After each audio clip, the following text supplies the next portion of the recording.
नमस्ते sir. हा. आज आपण एक वेगळा विषय घेऊन आलेलो आहे. सांगली येथील वास्तुतज्ञ श्री प्रवीण माळी यांच्याकडून आपण बरंच काही गोष्टी ऐकणार आहोत. त्यात महत्वाची गोष्ट म्हणजे सेव्ह आर्च हा एक विषय त्यांनी आज आपल्यासमोर मांडण्याचा प्रयत्न करणार आहेत. हा कार्यक्रम सादर करताना अकॅडमीच्या प्रत्येक सभासदांना आनंद होत आहे. प्रवीण सर द्वारका अकॅडमीचे सक्रिय सभासद आहेत आणि ते सातत्याने आमच्या अकॅडमीमध्ये विद्यार्थ्यांना आणि विद्यार्थी मित्रांना आर्किटेक्ट मित्रांना सुद्धा मार्गदर्शन आणि प्रोत्साहित करत असतात. आता त्या चतुर्थ कार्यक्रमामध्ये आम्ही श्री आणि सौ माळी यांना सहभागी करून घेत आहोत. त्यांच्याकडून आपल्याला काही गोष्टी ऐकायच्यात आणि यासाठी काही मित्रमंडळी, प्रोफेसर, विद्यार्थी मित्र हे कार्यक्रमाला अटेंड करणार आहेत. तर मी त्यांचंही स्वागत करतो. पहिल्यांदा मी माळी आणि विद्यार्थ्यांचे स्वागत, नमस्कार. आणि पुढील कार्यक्रम परिचयाचा जो आहे तो प्राध्यापक शिवानी वाटेवकर यांच्याकडे मी सोपवतोय. Thank you, sir. A very good evening, everyone, and welcome to today's topic.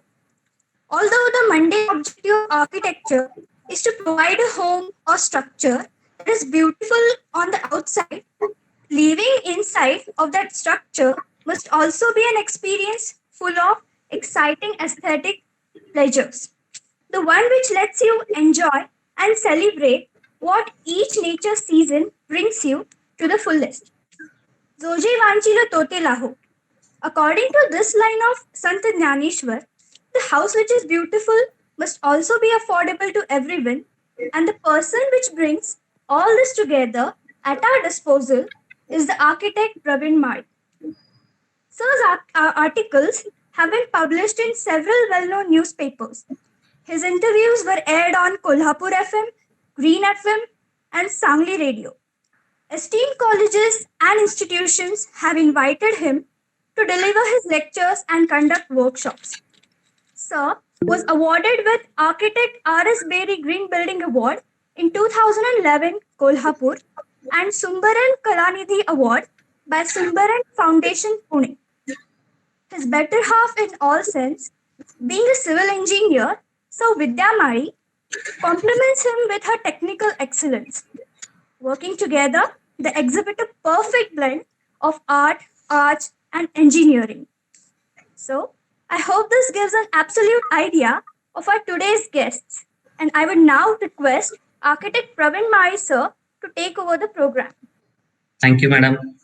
सर्वांना मराठी माझ्या मते मला असं वाटतं की ते हृदयापर्यंत भिडावं म्हणून मातृभाषेत बोलावं आणि मलाही बोलायला सोपं जावं. Okay. Reinventing the tradition for better future हेतून आम्ही काम करतोय. तर जे ट्रॅडिशनल गोष्टी आहेत ज्या आपण मॉडर्न एज्युकेशन सिस्टीमनं बऱ्यापैकी विसरल्या गेल्यात, तर त्या परत रिइन्व्हेंट करायची गरज आहे असं मला वाटतं. त्यासाठी आमचा थोडासा काही छोटेसे प्रयत्न चालू आहेत, तर ते सांगायला आवडेल मला. तर आमचा चिरंजीव लहानपणीचा फोटो आता मोठा झालाय, आता 8वीला गेलाय तो. पुढच्या पिढीला किंवा आता आपण माझ्या मते या प्रेझेंटेशनला बरंच यंग जनरेशन आहे, तर पुढच्या पिढीसाठी गेल्या 20 वर्षात थोडक्यात आमच्या पिढीने खूप मोठे प्रॉब्लेम्स क्रिएट करून ठेवलेत आणि ते जाणवताना दिसत आहेत. आणि त्यासाठी आपण मला असं वाटतं की त्याचे काही सोल्युशन्स वरती काम करावं ह्या हेतून आम्ही थोडीफार जे काही प्रयत्न केलेत तर ते तुमच्या समोर मांडायचेत. ही आपली एकमेव पृथ्वी आहे की ज्याच्याशिवाय दुसरं कुठलंही घर आपल्याला मला वाटतं की आज घडीला नाहीये. या पृथ्वीवरतीच आपल्याला राहायला पाहिजे. Which was abundant with nature. अगदी आपल्या आसपासची पृथ्वी गेल्या 20 वर्षापूर्वी अशाच पद्धतीची होती. आता खूप काही ठिकाणीच राहिली असेल जिथं माणसाचं अस्तित्व नाही अशा ठिकाणी, आणि जिथं माणसाचं अस्तित्व आहे त्या ठिकाणी बघा आपण काही गोष्टी करून ठेवायला लागलोय. आणि हे लॉकडाऊन मध्ये तर मला असं वाटतं की सगळ्यांना खूप चांगल्या रीतीनं जाणवलं की जी काही घरं बांधतोय त्या घरात आपल्याला आज कम्फर्ट मिळताना दिसत नाहीये, त्या घरात करमत नाही. तर अशी घरं आपण का बांधतोय हा प्रश्न विचारायला पाहिजे थोडासा. आणि मला असं वाटतं की त्यासाठी आजचं काही 2 गोष्टी आपण शेअर करायला हव्यात. There is no taking this back. ही सगळी जी काही पृथ्वीची हानी आपण केली आहे इंडस्ट्रियलायझेशन आणि ग्रोथच्या नावाखाली, तर ती त्याच्यामुळेच आपण शेख चिल्लीप्रमाणे आपल्याला राहण्यासाठीची जी गरजेच्या गोष्टी आहेत आपण मिस करतोय. आणि now earth is sick, we are doing this and now waiting for earth to burst. हे हे सगळं बस झाल्यानंतर आपण जागे होणार आहोत का, हा खरं तर आपण विचार करायला हवा. आणि सगळ्यात महत्वाचं म्हणजे building industry has largest share in all the industries, so we have greater responsibility. तर भारतामध्ये किंवा एकंदर जगामध्ये म्हणायला हरकत नाही, एंड इन्व्हेस्टमेंट जी काय आहे ती सिव्हिल इंडस्ट्रीमध्ये जात असावी. आणि याचा अर्थ सगळ्यात मोठी जी काही पर्यावरणाची हानी असेल किंवा जे काही चांगलं किंवा वाईट घडवलं असेल तर ते सिव्हिल इंडस्ट्रीनेच घडवलं असेल असं म्हणायला काही हरकत नाही.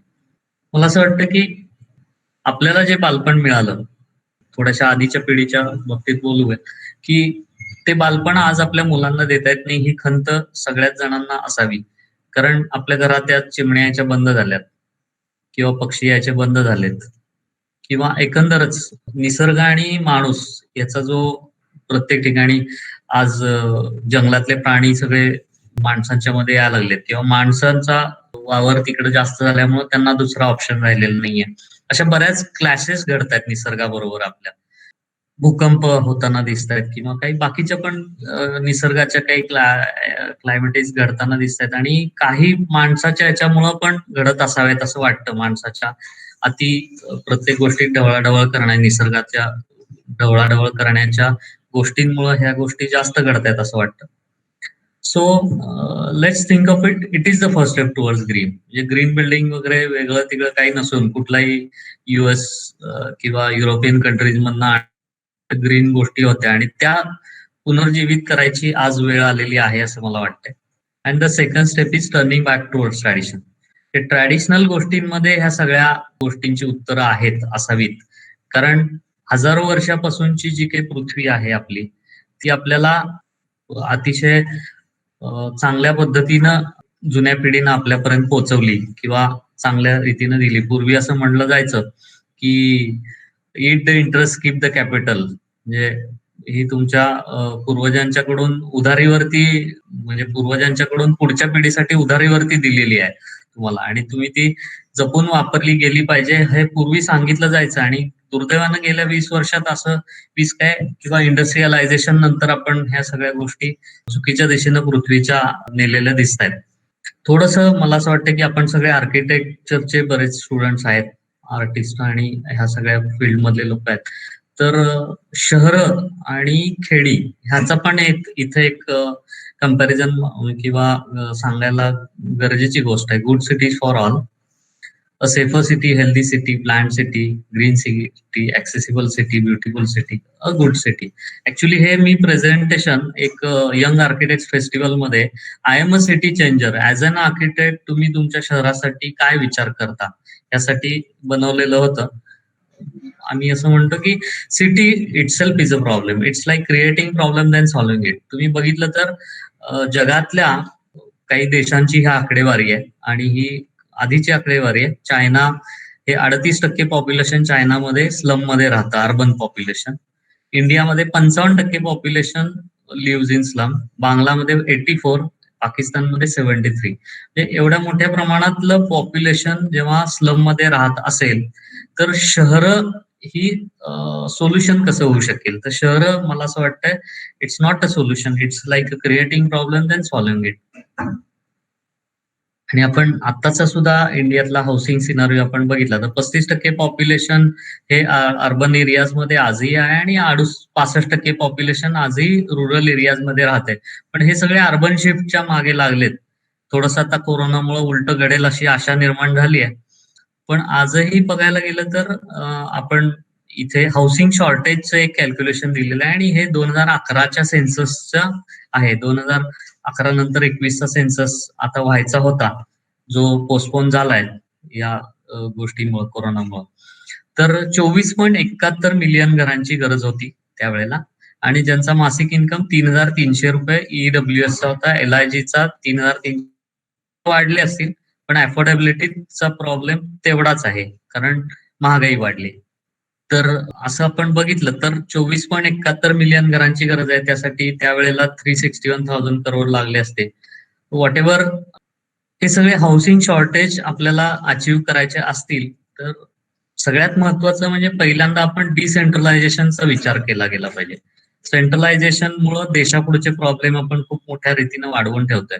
म्हणजे आपण दरवेळेस तिकडे वेस्टर्न कंट्रीज कडे बघतो आणि जिकडे पॉप्युलेशनच खूप कमी आहे आणि तिकडे त्यांनी तेवढ्यासाठी सेंट्रलाइज राहण्यात काही फायदे बघितले आणि त्यासाठी त्यांनी शहरं निर्माण केली. पण आपल्याकडचं पॉप्युलेशन डेन्सिटी एवढी जास्त असताना आपण शहरांची पुन्हा निर्मिती करण्याची खरं गरज आहे का, हा पण एक विचार करायला हवा. आणि मग खेडी का नको, why can't be villages, it can be better, easy, permanent and truly green solution. शहरांऐवजी खेडी हा एक विचार समजा आपण अर्बन प्लॅनिंग आणि मला असं वाटतं की बरेच प्रॉब्लेम आपोआप सुटत जातील. आणि हाऊसिंग सिनारिओ, आता हे झालं थोडस देशाच्या लेवलचं आणि पृथ्वीच्या लेवलचं. पण आपल्या स्वतःच्या लेवलला आपण विचार करू जेव्हा, किंवा आपला क्लायंट जेव्हा असतो, प्रत्येक माणसाच्या अॅन्युअल इन्कमच्या तिप्पटीत ते 6 पटीत त्याचं घर असलं पाहिजे. 2.5 to 6 times of his annual salary. म्हणजे एखाद्याची अॅन्युअल सॅलरी 2 लाख रुपये असेल, वर्षाची 2-3 लाख रुपये असेल, तर त्याचं घर 6 ते 12 लाखाचं असलं पाहिजे. हा जगातला स्टँडर्ड कम्फर्टेबल रेशो आहे आणि तो डेव्हलपिंग कंट्रीज म्हणजे भारतामध्ये जवळ 10 ते 20 पटीपर्यंत गेलेला आहे.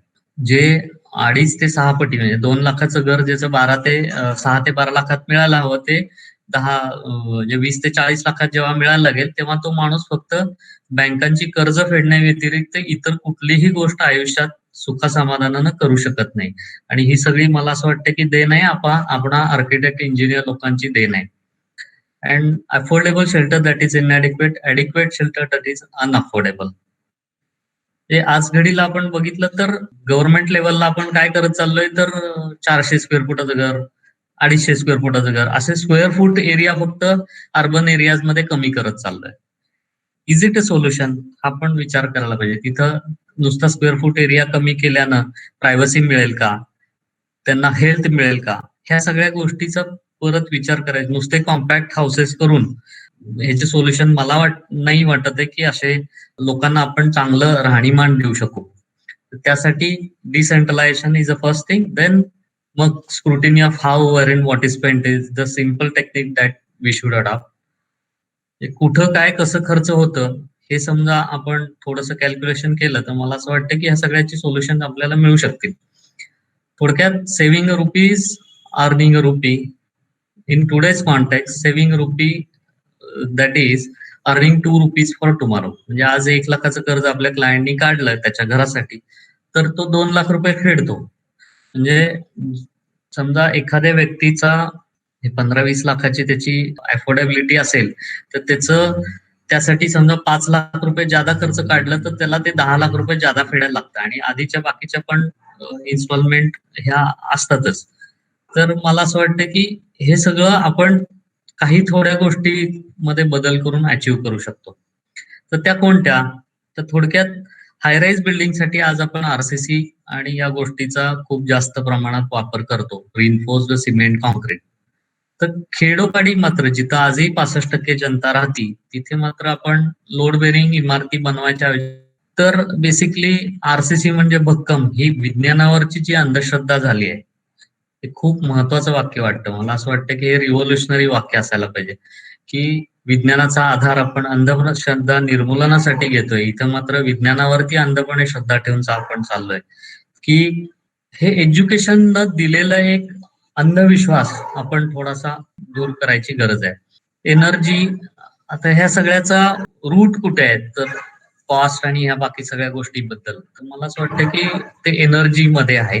तर बिल्डिंग मध्ये 5 प्रकारे एनर्जी कन्झ्युम होते. वन इज मॅन्युफॅक्चरिंग एनर्जी, म्हणजे स्टील, सिमेंट किंवा कुठलंही आपलं जे काही मटेरियल आपण वापरतो त्याच्या मॅन्युफॅक्चरिंग साठी जी काही एनर्जी खर्च होते, that is called as manufacturing energy किंवा एम्बॉडीड एनर्जी.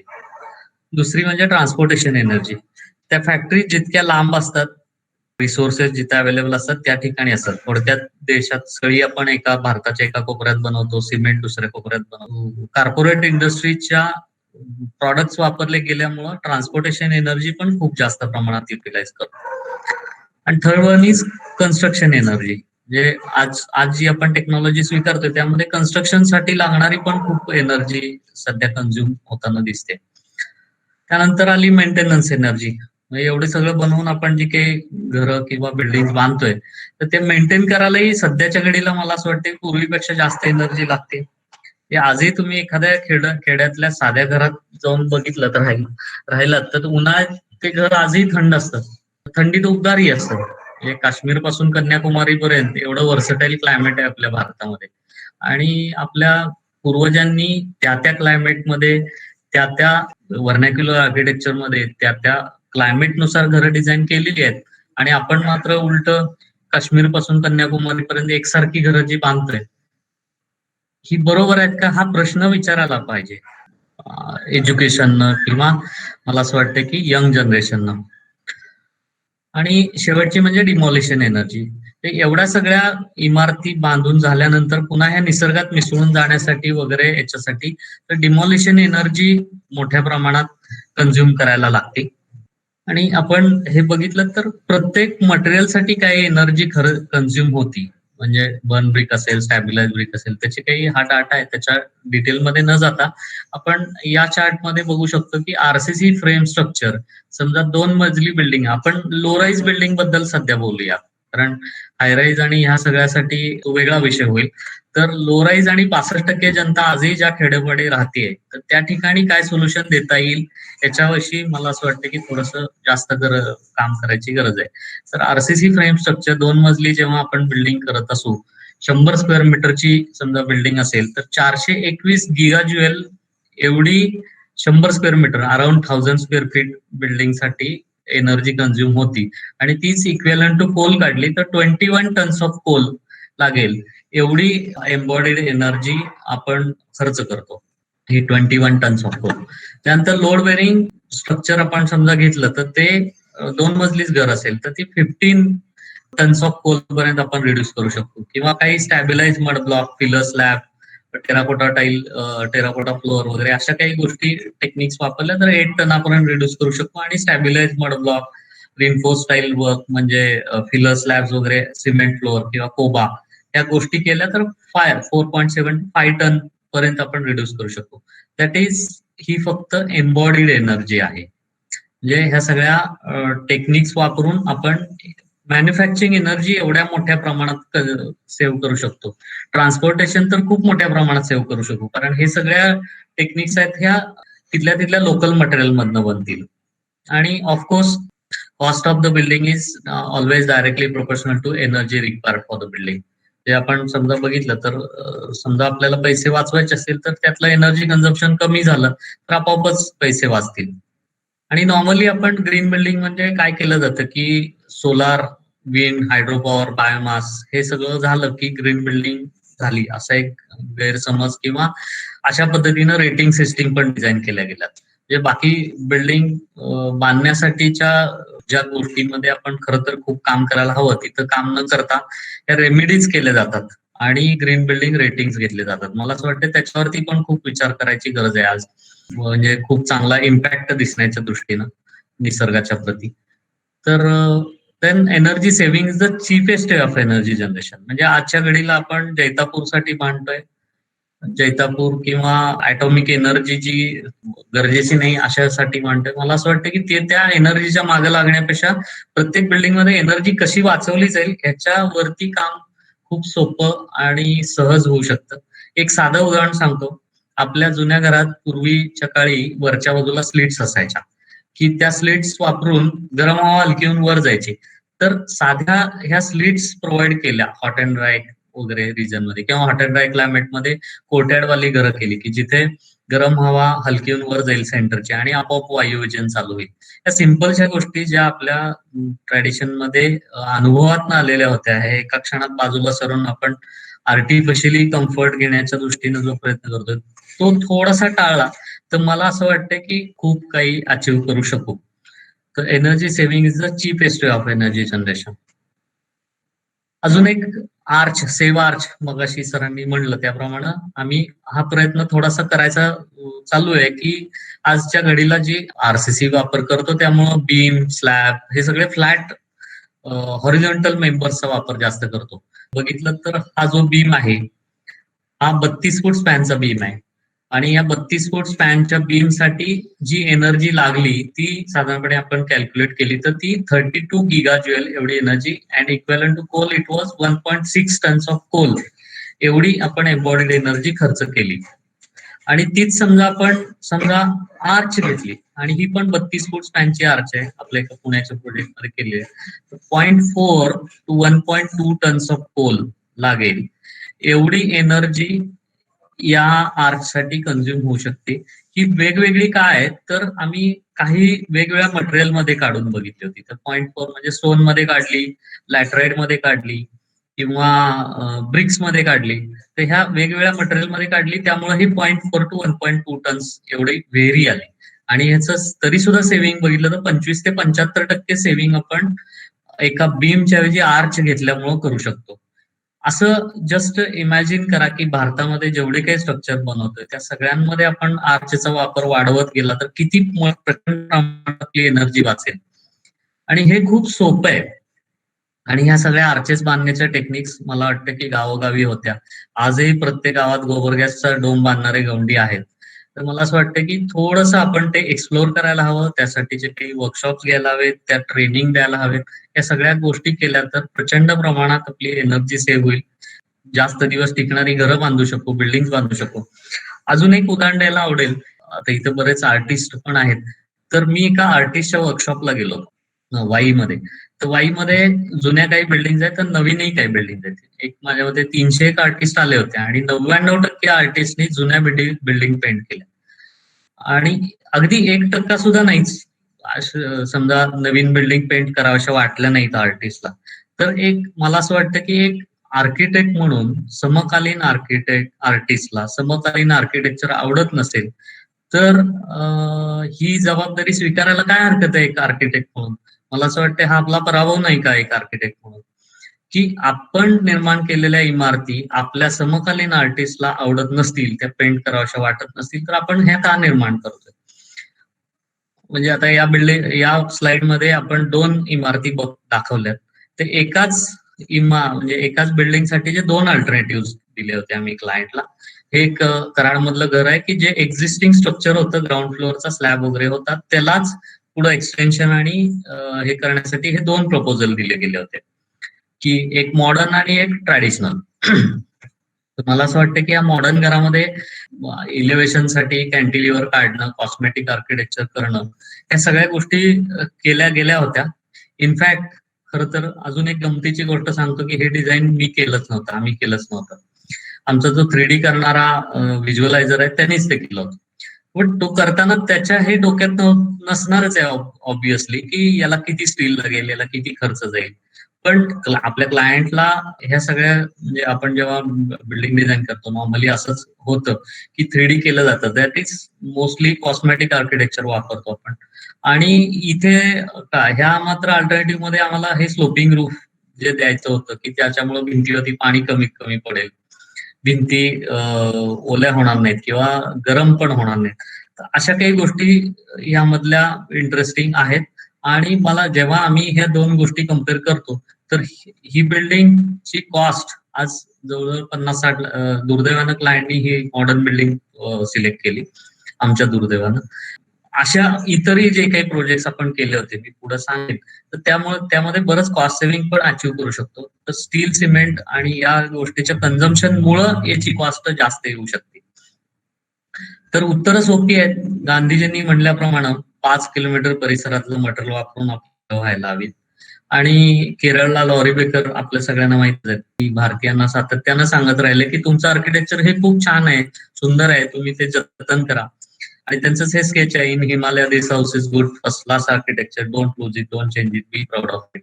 दुर्दैवानं असं खूप कमी आपल्या बाबतीत आपण घडवताना दिसतोय की आपलं जे ट्रॅडिशनल आर्किटेक्चर आहे त्याच्याबद्दलचा प्राऊड फील खूप कमी आहे. खूप गावोगावी आपण जुन्या इमारती पाडून नवीन बांधायचा अट्टहास करतोय आणि हे सगळं खूप गतीनं बदलताना दिसतंय आणि या सगळ्यात पर्यावरणाची खूप मोठी हानी होते. आपण लॉरी बेकनच हे टेक्निक आहे की cavity wall, trap cavity wall, हे खूप छान टेक्निक आहे. ह्या पद्धतीच्या कॅव्हिटी वॉल मी नेहमी सगळ्या प्रोजेक्टला वापरतो. तर यामध्ये 25 ते 30% ब्रिक्स कमी लागतात, सिमेंट मॉर्टर कमी लागतं आणि महत्वाचं म्हणजे ह्या भिंती इन्सुलेटिव्ह होतात. मध्ये कॅव्हिटी असल्यामुळं गरम कमी होतं. बाहेर गरम असलं तरी आत गरम कमी होतं. आणि याच्या खाली आहे हा फिलर स्लॅब आहे. या फिलर स्लॅब ब्रिक्स ठेवलेल्या आहेत, तेवढा तो कॉन्क्रीटचा व्हॉल्यूम कमी होतो आणि ज्याच्यामुळं स्लॅब हा इन्सुलेटिव्ह सुद्धा होतो. स्लॅबचं सेल्फेटही कमी होतं. आणि हे त्याच्या खालचं हे जे फोटो आहे हा ब्रिक वॉल्ट आहे. 16 बाय 40 फीट स्पॅनचा ब्रिक वॉल्ट आहे आणि ह्या वॉल्ट मुळे आपोआप सौंदर्य निर्माण झालं बिल्डिंगला. आणि इतर काही इंटिरियर डिझाईन किंवा सिलिंग वगैरे पीओपी या गोष्टी करायची गरज नाही पडली. किंवा साऊथ वेस्टला झाडं लावणं, वेगवेगळ्या टाइम आणि याच्यामध्ये त्याचा काय फायदा होतो हे चेक करू शकतो आपण. किंवा ओव्हरहँग साऊथ वेस्टला असतील तर ते शॅडो मध्ये राहतील, भिंती गरम नाहीत होणार. प्रमाणात गरम हवा हलकीहून वर जाते आणि आपोआप थंड हवा आतील. असं झालं तर आपल्या प्रत्येक घरामध्ये नैसर्गिक वायुविजन क्रिएट होईल, फॅन आणि एसीचा खर्च कमी होईल. आपण पॉवर स्टेशन त्यासाठी निर्माण करायचा प्रयत्न करतोय. त्याच्याऐवजी अशा जाली वॉल करायची गरज आहे. त्याच्याऐवजी लुवर्ड विंडोज करायची गरज आहे. काही प्रोजेक्ट हे धामणीमध्ये घर केलेलं आहे, रिनोव्हेशन आहे. 8 लाखात 2200 स्क्वेअर फूट घर झालं होतं की affordable shelter that is inadequate shelter that is unaffordable. इथे 2200 स्क्वेअर फूट साधारणपणे 5 बेडरूम हॉल किचन 2010 साली बघितली तर 20 फूट स्पॅनची आर्च आहे आणि वरच्या बाल्कनीतून आपण खाली बघू शकतो. काय तर ह्यातल्या प्रत्येक इलेमेंट हा स्ट्रक्चरल इलेमेंट आहे या बिल्डिंगचा. हे जे घर आहे हे एका आर्टिस्टचं घर आहे. 4 बेडरूम हॉल किचन आणि यामध्ये काही हे बांबू किंवा आंब्याच्या पेट्याच्या लाकड्या, छोट्या छोट्या गोष्टी सगळ्या रिसायकल करून ते करायचा प्रयत्न केलाय. हे आर्टिस्टनी स्वतःच रंगवलेलं घर आहे. ते स्वतः आर्टिस्ट आहेत. तो ओनर स्वतः खूप इन्व्हॉल्व्ह झाले होते त्या घरामध्ये. हे रेलिंग बघितलं तर अगदी वायर रोप्स बांधलेले दिसतात. इथे स्कायलाइट घेतलेलं आणि हे क्युबिझम काइंड ऑफ एक मॉडर्न बिल्डिंग आम्ही केली होती. स्वतःचं घर बांधलं इस्लामपूरमध्ये. हॉस्पिटल माझ्या काकांचं आणि आमचं घर जेव्हा लागलं तेव्हा जाणवलं की आपल्याला आपला क्लायंट शेवटची का फी देऊ शकत नाही, याचं उत्तर तेव्हा तिथं मिळालं. एवढ्या मोठ्या डेव्हलपर आणि सगळ्यांना हे सगळ्या गोष्टी अजूनही कन्व्हिन्स करणं आम्हालाही अजूनही खूप अवघड वाटतं. लोकांच्या मनात जी अंधश्रद्धा आहे आरसीसी म्हणजे भक्कम, ही मला असं वाटतं की अशा काही कार्यक्रमातनच दूर होऊ. हे एक कन्सल्टिंग आहे, मोबाईल शॉप ही आहे. तुमच्या घराला 7 ते 8 टन स्टील लागतं. हे घर 1.2 टन्स म्हणजे 1200 किलो स्टील वापरून झालंय. रुटीन कन्स्ट्रक्शन बघतो त्याच्यापेक्षा 6 ते 7 टन स्टील जवळजवळ यामध्ये वाचू शकलं. आता हे जे काही प्लास्टर न केलेल्या भिंती आहेत, मला असं वाटतं की 50% वाळू ही, समजा आपण ऍटलिस्ट प्लास्टर अवॉइड केलं तर 50% वाळू वाचेल आणि 50% नद्याही वाचतील आपल्या. पन्हाळ्यातला रेसिडेन्स हा पण ब्रिक वर्क मध्ये केलेला आहे आणि तो फक्त 4 इंच जाडीचा ब्रिक वॉल्ट आहे. हे कराड रेल्वे स्टेशन, हे एक मगाचच रेसिडेन्स, त्याचा क्लोजअप फोटो आहे. आणि ही G+3 एक्सपोज ब्रिकची बिल्डिंग होती. हे ते मगाशी जे दाखवलं 2 अल्टरनेटिव्ह वाला घर, हे त्याचे काही आतले फोटोग्राफ्स आहेत. स्कायलाइट वगैरे. ह्या भावाच्या घराचा वरांडा आहे. हे त्याचेच काही आतले ब्रिक वॉल्स आहेत. हे येडूर मध्येच अजून एक रेसिडेन्स केलेला आहे. पार्किंग आहे आर्चेस वाला म्हणून गाव आहे, तिथे घर केलंय. रिसेंट बरेच प्रोजेक्ट ऍड नाही करता आले. हे सगळं लोड बेरिंग स्ट्रक्चर आणि या घराचे जे काही प्लिंथ बँड आहेत हे सगळे बांबू मध्ये केलेले आहेत. पुण्यामध्ये सुमरान म्हणून आहे, इथे 32 फूट स्पॅनची आर्च आहे. ही ग्राउंड पासून फर्स्ट फ्लोअरला जाते. ओनर हे आर्टिस्ट आहेत. एक गेस्ट रूम आहे. स्टेअरकेस पण ट्रॅडिशनल कन्सेप्टची आहे. फीटचं वुडन फ्लोरिंग आहे आणि ग्राउंड फ्लोअरला ₹25 स्क्वेअर फीटचा शावर आहे. Cost was not the problem. स्वस्त मटेरियल सुद्धा वापरून लेबरला पैसे थोडेसे जास्त मिळवून देऊ शकलो तरी मला असं वाटतं की आपण चांगल्या काही गोष्टी अचीव्ह करू शकतो. हा डोम आहे आणि ही जी आर्च फर्स्ट फ्लोअर वरनं फोटोग्राफ घेतलाय ते खूप छान झालंय. त्यामुळे तो पॉइंट ऑफ अट्रॅक्शन झाला. एक ground floor, first floor, second floor, third म्हणजे असे 4 फ्लोअर प्लस बेसमेंट. हा स्विमिंग टँक ऑलरेडी बांधलेला आहे मटेरियल वापरून, हे चिरा वगैरे वापरून आपण करायचं. हायराईज स्ट्रक्चरला सुद्धा स्लोपिंग रूप देता येईल का अशा विचारांनी आम्ही हे थोडस केलं होतं. हे रो हाऊसेसचे प्रोजेक्ट्स आहेत, रेसिडेन्स आहे आणि हे आर्च वॉल डोमचे कन्स्ट्रक्शन मध्ये घेतो. असं वाटतं की 2 दिवसाच्या वर्कशॉपमध्ये आता जे काही स्टुडंट बांधकाम करतात तर ते खरं तर ट्रेंड नसतात. हे असे ही काही खूप रॉकेट सायन्स नाही किंवा खूप अशी अवघड गोष्ट नाही. 2 होत्या की एक वास्तू, निसर्ग वास्तू म्हणून एक सिरीज होती आणि दुसरी म्हणजे वास्तू तपस्वी.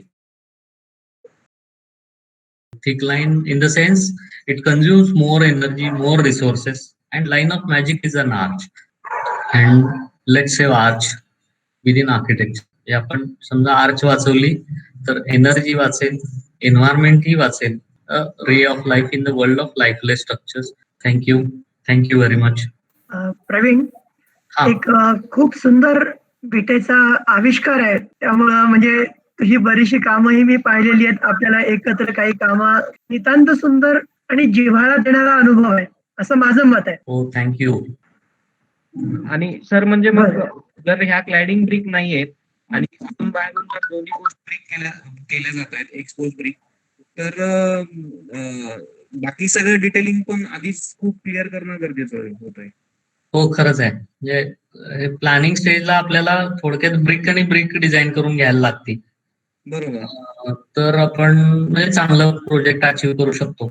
म्हणजे ऑलमोस्ट ब्रिकच्या डिमेन्शन्स मध्येच प्रोजेक्ट ड्राफ्ट करायला लागतोय. हा, खरंच आहे. तसं बऱ्याच वेळा करायला लागतं. बरोबर. म्हणजे खूप जास्त मेहनत घेतायत सर तुम्ही त्याच्यासाठी. पण the quality of design is amazing sir. म्हणजे मजा येते. काही प्रोजेक्ट बघून खूप छान वाटतंय. आणि हे सगळं तुम्ही त्या ब्रिकच्या मॉड्यूल मध्ये करताय म्हटल्यावर तर खूपच अमेझिंग गोष्ट आहे सर. हा, प्रयत्न करतो पण सगळ्या वेळेस ते सक्सेस मिळतच नाही. आता ब्रिकचे साईजच बदलून येतात काही वेळेस फॅक्टरीतनं, तर खूप त्रासही होतात अशातनं. तर आपण आणि त्यावेळेस ना बऱ्याच वेळा मग ते ऑन साईट काही त्याचे सोल्युशन्स घेऊन पुढे जाण्याची गरज असते. असं काही खूप अवघड गोष्ट नाही पडत ती, असं मला वाटतंय. बरं प्रवीण, हा, अजून एक छोटा प्रश्न असा आहे की जेव्हा आपण लोकल मटेरियल म्हणून विचार करतो आहोत, हो, तर लोकल मटेरियलचा मुद्दा विचारात घेताना बीट हा माझ्या मताप्रमाणे एक ऑप्शन आहे. हो, जसं आता तू काही ठिकाणी लॅटराईटचा अगदी चांगला व्यवस्थित उपयोग केलेला आहेस. बरोबर. लॅटराईट व्यतिरिक्त, कारण जेव्हा जसं तुम्ही बाहेर जाता, हो, वेगवेगळ्या ठिकाणी जाता, तसं तिथं त्या वेगवेगळ्या साहित्याचा आपण उपयोग करू शकू का, आणि तो करतोय का आपण, किंवा काय करावं? हो, नक्कीच करू शकतो. म्हणजे असे काही खेडेगावामध्ये आम्ही घरं केलीत की तिथं 3-3 फुटाच्या भिंती होत्या, दगडी बांधकाम होतं आणि तोच दगड पुन्हा रियूज करून कमी जाडीच्या भिंती झाल्या आता आणि तो पुरला सगळ्याला. किंवा जुन्या ब्रिक्स आहेत तशा पुन्हा त्या वापरल्या. पूर्वी चपट्याच्या ब्रिक्स असायच्या. म्हणजे मला खरंच तेवढ्यासाठी हे आपलं जे रिइन्व्हेंटिंग ट्रॅडिशन का गरज आहे असं वाटतं. कारण त्यातलं ती जी बिल्डिंग पाडली किंवा जुनी घर पाडलं तर त्यातलं एकही गोष्ट वाया नाही गेली. काय उपयोगी येईल ना ह्याच्यातलं परत एंड ऑफ लाईफ. म्हणजे कदाचित असं वाटतं की जस्ट इमॅजिन करा की अजून 20-30-50 वर्षांनी या शहरांची काय अवस्था असेल. या बिल्डिंगचं लाईफ संपल्यानंतर या रिसायकल करण्याइतपत एनर्जी शिल्लक नसेल आपल्याकडे, बरोबर. रिसोर्सेस नसतील आणि कदाचित आपली तेवढी एनर्जी किंवा हेल्थ नसेल मानवाची. आणि त्या केसमध्ये खूप हॉरिबल कंडिशन्स असतील असं मला वाटतंय. तर आणि 60% इन्व्हेस्टमेंट समजा बिल्डिंग इंडस्ट्रीमध्ये जाते तर 60% रिस्पॉन्सिबिलिटी सुद्धा बिल्डिंग इंडस्ट्रीचीच आहे. तर मला असं वाटतं की त्याच आणि ही खरंच सोपी उत्तर आहेत ना. खूप काय जुन्या लोकांनी खूप काय अवघड गोष्टी केलेल्या मला नाही वाटत.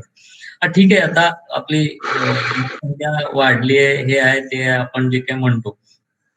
पण मला असं वाटतं की निसर्ग समर्थ आहे. आपण नीड प्रत्येकाची फुलफिल करायला निसर्गाला काहीच प्रॉब्लेम नाही. ग्रीडचाच प्रॉब्लेम आहे आपला. ग्रीड मात्र म्हणजे सगळ्याची नीड निसर्ग मला वाटतं फुलफिल करू शकेल, पण एका व्यक्तीची ग्रीड नाही फुलफिल करू शकणार. बरोबर. आणि आणि एका व्यक्तीच्या ग्रीडमुळे मला वाटतं युद्ध चालू होतील आता. नाही, तो एक पूर्णपणे स्वतंत्र विषय आहे. पण जो तुझा मुद्दा, दुसरा एक मुद्दा बऱ्याच एक दोघा जणांनी विचारला, माझ्या मते प्राची आणि प्रितीश दोघांनी विचारला, की हायराईज बिल्डिंग मध्ये जो तुम्ही वापर आपण विचारात घेतो आहोत, हो, तर म्हणजे मला एक म्हणणं माझं असं आहे की building low rise or high rise it definitely depends on the locality.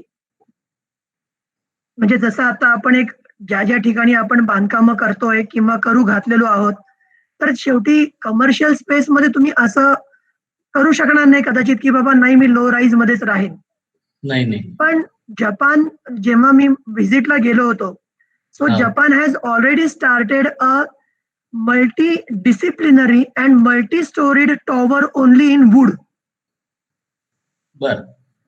म्हणजे that is something amazing. And what do you mean by multi storeyed? So that is not less than 39 storeys. अरे बाबा. आता म्हणजे हे जर Japan करू शकतंय, हम्म. तर म्हणजे आणि that is a totally I think जपानचे मिकाजावा असे, म्हणजे त्यांचं नाव एक्झॅक्ट समोर नाहीये, but he is the architect of that building. हा, आणि सगळी ट्रॅडिशनल टेक्निक्स आहेत. बरोबर. म्हणजे जी हिमेजी प्लाझा म्हणून जपानमध्ये एक अत्युत्कृष्ट जुनी इमारत आहे, की जी हम्म, 16व्या शतकातली इमारत आहे. आणि बरोबर. ती इमारत त्या वेळेला 14 मजली आहे. ग्रेट. आणि दुसऱ्या महायुद्धानंतर तो पूर्ण हिमेजीचा राजवाडा जपानने रिस्टोअर केलाय आणि तो त्याच प्रकाराने रिस्टोअर केलेला आहे, त्याच टेक्निक्सने. अरे वा. हा, म्हणजे हे जर त्या काळात आणि आता सुद्धा जर आपण करू शकतोय. हा, हा, लाकूड हा मुद्दा कदाचित म्हणजे मी एक फक्त मटेरियल म्हणून विचारात घेतोय, बरोबर. Not as a other part की बाबा तिथंच हे असं का किंवा हे का नाही. पण ते जर आपण करू शकतोय तर म्हणजे तो तुझा मुद्दा 100% व्हॅलिड आहे असं माझं म्हणणं आहे. हो, म्हणजे त्या पद्धतीने आपण विचार करायला काहीच हरकत नाही. काहीच हरकत नाही. हा, इवन बांबू हॅज गॉट, म्हणजे बांबूचं इतकं पोटेन्शियल आहे जे आपण एक्सप्लोर केलेलं नाहीये फारसं. बरोबर. तर बांबूमध्ये सुद्धा हाय राईज बिल्डिंग होऊ शकेल. बांबूमध्ये पण खूप काही गोष्टी होऊ शकतात. थोडासा रिसर्च आणि इम्प्लिमेंटेशन हे बरोबर. खूप गरज आहे आपल्याकडे या सगळ्याची. That is really good. कारण एक्सपोज ब्रिक म्हटल्यानंतर म्हणजे आता मी जसं आता तू बऱ्याच ठिकाणी वापरलेले आहेस, मी काही ठिकाणी वापरायचा प्रयत्न करतोय. हा थोडा महाग एक ऑप्शन आहे. पण हो, जी नेहमीची वीट जी आपल्याला उपलब्ध असते, तिला काही थोड्याशा ट्रीटमेंट्स दिल्या तर तुम्ही त्या विटेचा चांगला उपयोग करू शकता. नक्कीच. आणि म्हणजे जे काही आता तुझ्या जे तू स्लाइड शोज केलेस किंवा जे काही मी काही कामं तुझी पाहतो आहे, तर हा उपयोग जेव्हा आपण अधिक जास्त समोर लोकांच्या मांडत जातो, म्हणजे हो, त्याचा एक परिणामही त्या जवळपासच्या लोकॅलिटीवर व्हायला खूप चांगला फायदा होतो असं मला वाटतं. म्हणजे त्याचा एक सकारात्मक फायदा हा जवळपासच्या इतर लोकांवरही व्हायला सुरुवात होते. हो, बरोबर. म्हणजे त्याच्याबद्दलचा तुझा अनुभव कसा आहे, की कशा पद्धतीनं म्हणजे जेव्हा एक घर आपण डिझाईन करतो, ठीक आहे, हं, म्हणजे सरासरी ते वेगळं दिसणं हे तर पहिल्यांदा असतं, कारण लोक बऱ्याचदा 75% लोक दिसण्यावर जातात. बरोबर, त्याच्या पुढची जी 20% लोक उभी राहतात ती असण्यावर येतात. बरोबर. आणि जेव्हा असण्यावरची माणसं समोर येतात, हं. तेव्हा त्या इमारतीचा विचार सुरू होऊन त्याचा प्रसार सुरू होतो. हो, खरंच आहे. तर ह्याच्याबद्दलचा म्हणजे तुझा अनुभव कसा कसा आहे वेगवेगळ्या ठिकाणच्या कामांबद्दल? आणि जसं तू आता एक शब्दप्रयोग मगाशी वापरलास, की काही वर्षांपूर्वी तू पुणे सोडून इकडे आलास. हो, म्हणजे माझं याच्याबद्दल दुमत नाही की तुमचा व्यक्तिगत दृष्टिकोन हा वेगवेगळा असू शकतो, बरोबर. पण जेव्हा तिथं काही एक वेगळ्या प्रकारचे अनुभव यायला सुरुवात झाली असतील तेव्हा तू हा वेगळा विचार करायला सुरुवात झाली का?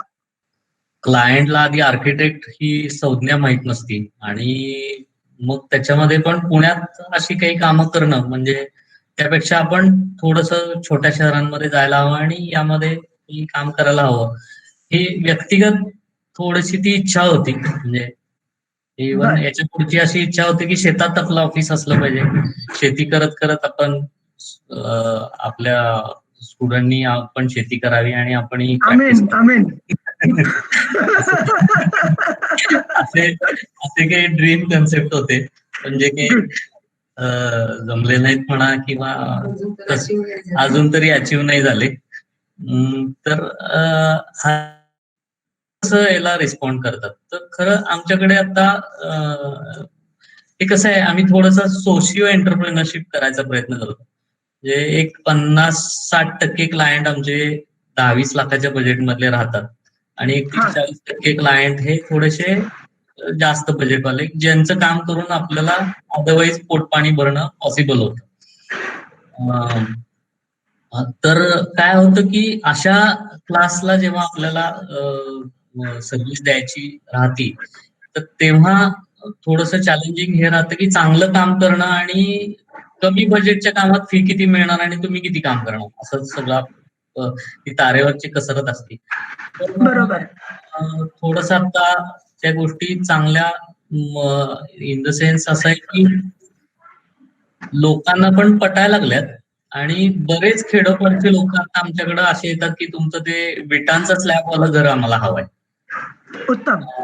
हा त्यांना त्यातलं बाकीचं काही कळत नाही त्याला वॉल डोम म्हणतात ते काय माहित नसतं. तर विटांचा स्लॅब नैसर्गिक आहे. बरोबर तो कमी गरम होतो तो गरम होत नाही बरोबर. त्याला. कारण बीमला सुद्धा कॉलम म्हणणारी लोक मी पण पाहिलेली आहेत त्यामुळं अगदी नैसर्गिक आहे.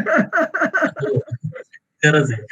हा तर तसे लोक बरेच येतात की ज्यांना आर्किटेक्चर म्हणजे काय माहित नसतं. आर्किटेक्चर इंजिनियर आर्किटेक्चर काय पण म्हणतात आपल्याला. हम्म. तर तर त्याच्या व्यतिरिक्त त्या लोकांच्या मध्ये एक सौंदर्य दृष्टी म्हणजे असे काही बिल्डिंग झाल्यानंतर आपोआप लोक मान वळून जेव्हा बघायला लागतात आणि मग त्यांनाच तो प्राऊड आणि सगळ्यात मला हे छान वाटतं की एखादा छोटा क्लायंट जेव्हा आपल्याकडे येतो न घाबरता आर्किटेक्ट की बाबा यांची कशी फी मला द्यायची कशी मी द्यायची असं ओके. त्याचे थोडेसे पैसे वाचवून आपल्याला पण व्यवस्थित थोडीशी त्यातल्या त्यात फी घेऊन काम करता यायला पाहिजे. तर बऱ्याच वेळा हे आता सुरुवातीला हे खूप अवघड गेलं पण आता ठीक आहे म्हणजे आता लोकांना तशा गोष्टी पटायला लागल्या तशा गोष्टी पॉसिबल व्हायला लागल्या. मला आता बर. असं वाटतं की अशी म्हणजे अशी आपली एक टीम बनली पाहिजे फळी बनली पाहिजे किंवा अशी एक चळवळ चालू झाली पाहिजे की जास्तीत जास्त लोक ह्यामध्ये काम करायला लागतील आणि खरं तर त्यासाठी काम करायची आता इच्छा आहे मला.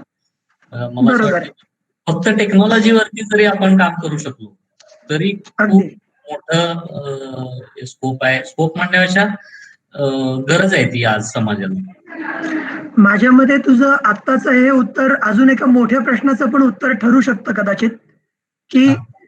When you compare with like say commercialism with architecture. कारण मागच्या मीटिंगच्या वेळेला एक आदित्यचारी सर जे आपले होते हो हो मागच्या हो हो रविवारच्या मीटिंगला, तर बरोबर. हाच मुद्दा पंडित सरांनी उभा केला होता की नक्की कसं कॉम्बिनेशन त्याचं आपण एकमेकांमध्ये घेऊन पुढे जाऊ शकतो.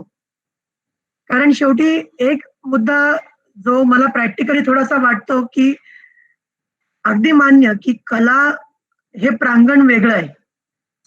कारण जिथं तुम्ही स्वतंत्र असता, तुमचा स्वतःचा मेंदूपेक्षा तुम्ही तुमच्या मनाचं ऐकत असता बरोबर. आणि जेव्हा त्या प्रांगणात आपण शिरतो तेव्हा नैसर्गिकरित्या आर्थिक किंवा अर्थार्जन हा मुद्दा थोडासा दुय्यम पातळीवर जातो. बरोबर.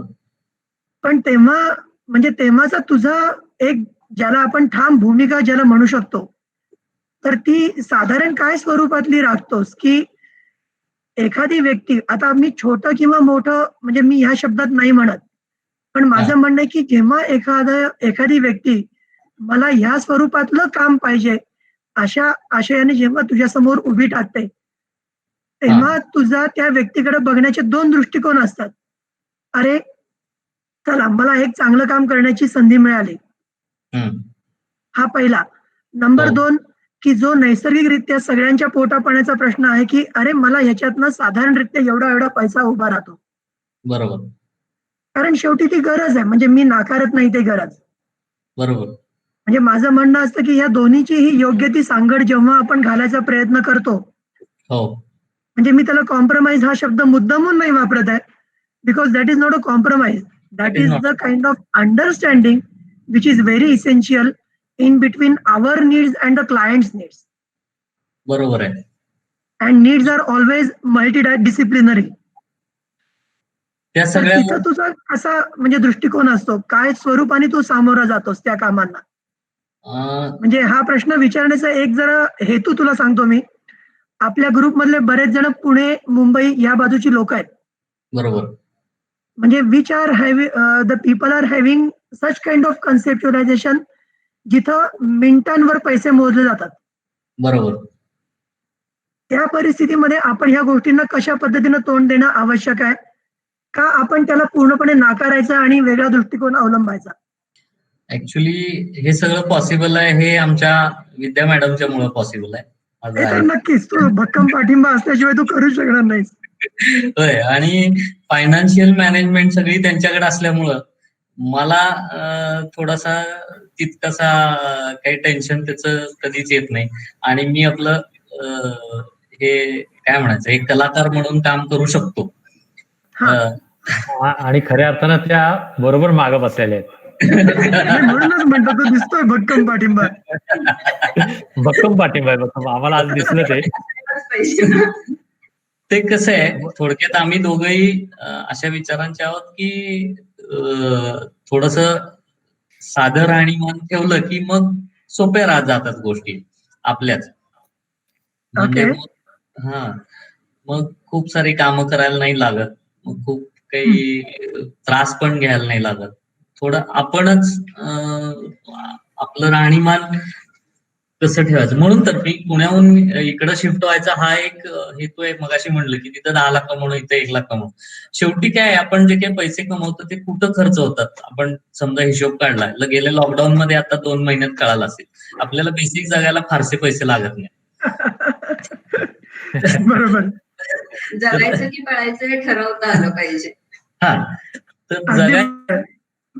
तर फक्त पळत राहिलं तर मग आणि शेवटी इक्वल शून्यच आहे.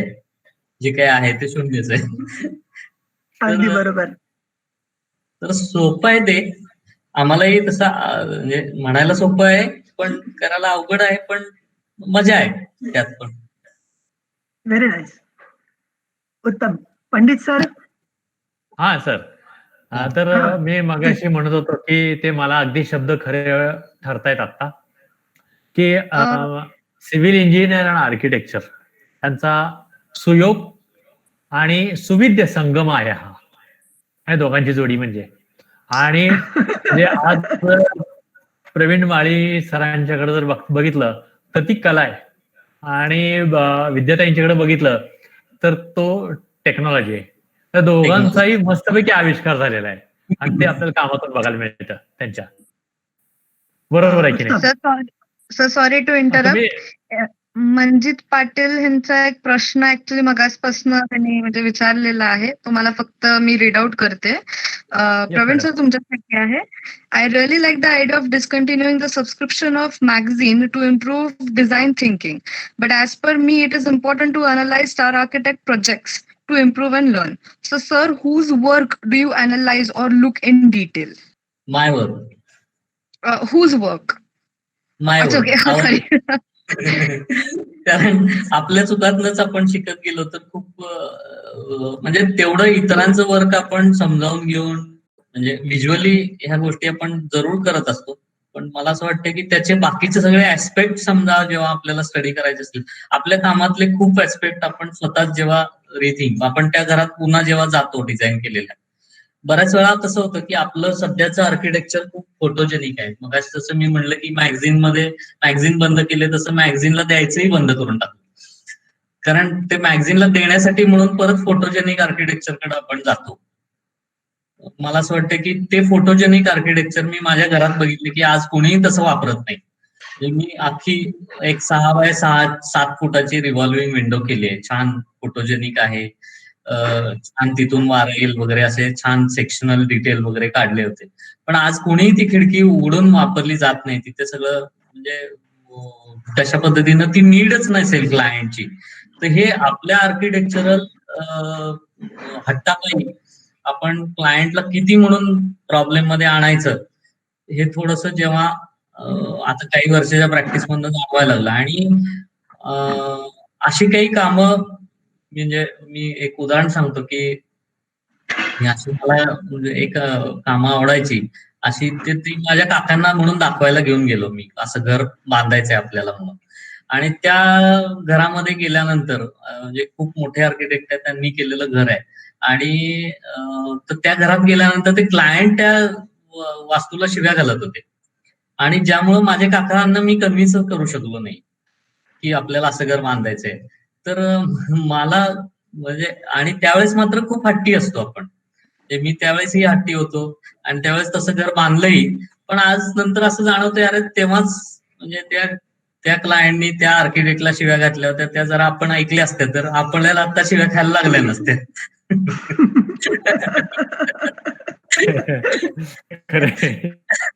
बरोबर आहे. म्हणजे माझ्या काकांचं हॉस्पिटल आणि आमचं घर असं एक 4,500 स्क्वेअर फूटचा आम्ही प्रोजेक्ट केला. तर मला आता नंतर जाणवताना असं वाटतं की अरे ह्यातले 2-2.5 हजारच आपल्या युजच्या गोष्टी आहेत. म्हणजे तेवढं स्क्वेअर फूट वापरातलंय की बाकीचं 1,500-2 हजार स्क्वेअर फूट आपण उगाच नुसतं आर्किटेक्चरल काय म्हणायचं फोटोजेनिक आर्किटेक्चर साठी बांधलं. आणि त्यावेळेसही मी काही आर्किटेक्ट मित्रांना घेऊन बसायचं आणि आपण असं करायला पाहिजे, तसं करायला पाहिजे, असं करून ते करत जातो आपण. पण ते जेव्हा स्वतः अॅनलाइज करतो नंतर काय चुकलं, काय बरोबर आहे, किंवा आपल्या क्लायंट कडनं जेव्हा अॅनलाइज करायचा प्रयत्न तेव्हा ते मला असं वाटतं की थोडस आपण जास्त शिकत जाऊ. प्राची, अजून काही प्रश्न आहेत का? सर अजून तरी नाहीत प्रश्न. That will be all I suppose. Prachi, तुझ्या बाजूने एक प्रश्न येऊ शकतो की how landscaping may be the part of this building. Actually, yes. How can landscaping be a part of this? How can landscape be integrated? महत्वाचा विषय आहे. How can landscape be integrated into this? म्हणजे तो एक organic form आपण already build करतोच आहोत.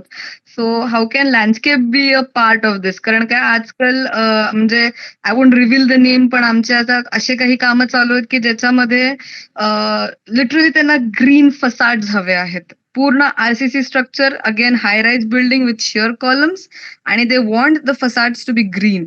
पण हे नाही लक्षात राहत त्यांना की ग्रीन वॉल मेंटेन करणं तेवढंच अवघड आहे, नाहीतर तेवढंच चॅलेंजिंग असतं, त्याला मेंटेनन्स जास्त असतो. But they want it to be green. मग माउंट्स करून करून तुम्ही किती करणार? आणि हाय राईजला तुम्ही मग परत ते प्रत्येका बाल्कनीमध्ये परत तुम्ही संकन स्लॅब घेणार, मग त्याचं वॉटरप्रूफिंग, मग ते परत गळणार, हे सगळे प्रॉब्लेम्स येतातच येतात. आणि नॉट दॅट प्रत्येक टेनंट ती ग्रीनरी मेंटेन करेलच ह्याची काही गॅरंटी नसते. पण जे एलिव्हेशन ब्रोशर्स मध्ये छापले जातात त्याच्यामध्ये ते A to Z ग्रीन दाखवतात. So it becomes a bit of a challenge to incorporate it in a high rise buildings. पण जेव्हा आपण म्हणजे फॉर एक्झाम्पलच आपण आता ग्रीन फसाड म्हणतो आहोत, तर मग ग्रीन फसाड मध्ये ना, तर ग्रीनरी जी लोकांना जी व्हर्टिकल हवी आहे ती ह्याच्यामध्ये आपल्याला कशी इनकॉर्पोरेट करता येईल? प्राची, जरा एक थोडासा इंटरप्शन आहे. प्लीज व्हिडिओ कॉलला कनेक्ट कर. आणि पंडित सर, तुम्ही पण प्लीज. ओके. म्हणजे बी अ इंटरॅक्टिव्ह सेशन. तुम्ही येताय तर असं आडून बोलू नका प्लीज. हो हो हो. व्हिडिओ सुरू करा मॅडम. सर, पंडित सर, तुम्हाला बघितलं की आम्हाला स्फूर्ती येते हो. नाही, मध्यंतरी थोडासा प्रॉब्लेम आला मला की माझ्याकडे रेंजच नव्हती, त्यामुळे मग खूप प्रॉब्लेम आला. मला तुमचं काय ऐकायला येत नव्हतं. इंटरॅक्टिव्ह वाटतं सेशन. हा, त्यामुळे मी सगळ्यांची माफी मागतो पहिल्यांदा. पण आता आहे व्यवस्थित, आपण बोलूया. सांगा प्लीज. Sorry Praveen, please. हा, लँडस्केप खर तर म्हणजे अभ्यासाचा विषय नाहीये आमचा, पण म्हणजे त्या लेवल पर्यंत क्लायंट टिकणं आणि त्यानंतर त्यांनी आपल्याकडनं म्हणजे तशा काही गोष्टी सजेशन घेणं. आमचा प्रयत्न असा असतो की बाबा कमीत कमी त्याला पण मेंटेनन्स कमी लागेल असं लँडस्केप किंवा लोकल स्पेसिस वापरा करा अशा गोष्टी सांगणं करणं. ते बऱ्याच वेळेला लेवल आणि काही लँडस्केपच्या आर्किटेक्चर लेवलला त्या गोष्टी होतात. तर मी फारसं काय त्यामध्ये काम नाही केलेलं, त्यामुळे काय आपण ज्यात आपलं काही योगदान नाही त्या गोष्टीबद्दल बोलण्यात काही अर्थ नाही. मी म्हणजे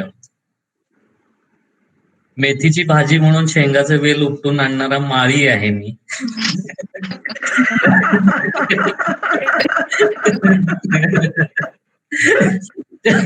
त्यामुळे त्यामुळे लँडस्केप बद्दल काही फारसं बोलावं असं काही वाटत नाही मला.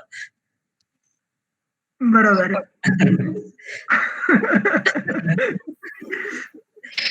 नाही, आता आय गेस त्याच्यावरती मग थोडं संशोधन करीन अजून.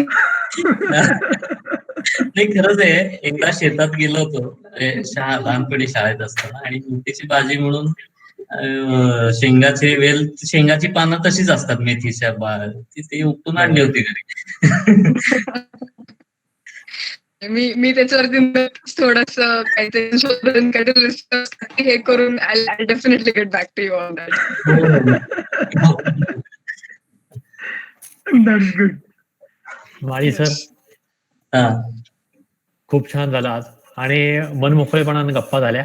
खऱ्या अर्थानं आज जरा थोडस एक प्रॉब्लेम होता की आणखीन एक प्रॉब्लेम आला. आपले प्रसन्न वाटेगावकरांना मुंबईत ते कॅन्सर, आता कोरोनाच्या हॉस्पिटलचं काम चालू आहे, त्यामुळे त्यांना तिथंच थांबावं लागलंय. ते येत आहेत ऍक्च्युली, पण आपण काय त्यांच्यासाठी थांबू शकत नाहीये. सगळ्यात महत्वाची गोष्ट म्हणजे आज या कार्यक्रमाला खूप सगळे लोक आपल्याकडे आले, जवळजवळ छान जॉईनिंग झालं होतं आणि सरांना पण ऐकलं. आणि दोघंही आज मिळाले कार्यक्रमाला. जसं सातारच्या कार्यक्रमाला दोघंही आला होता, तसंही तुम्ही आज द्वारका अकॅडमीत आल्याचं आम्हाला भाग्य लाभलंय. सगळ्यांचं मी कौतुक करतो आणि सगळ्यांचं मनापासून आभार मानतो की हा कार्यक्रम मला आधार दिला. सगळ्यांनी जरी मध्ये मला जरा प्रॉब्लेम आला तरी प्राचीचे विशेष आभार मानतो की प्राचीनं सगळा कार्यक्रम हे करून धरला. सगळ्यांनी खूप छानपणे, देशपांडे सरांनी पण खूप छान हे केला. मी सगळ्यांचं आभार मानतो. आणि सर, आपण उद्या परत भेटूया आपल्या देशपांडे सरांच्या कार्यक्रमासाठी. विद्याताई, तुम्ही आल्याबद्दल मी तुम्हाला खूप आभारी आहे. तुमचा धन्यवाद. सर, आम्ही तुमच्या आभारी आहोत.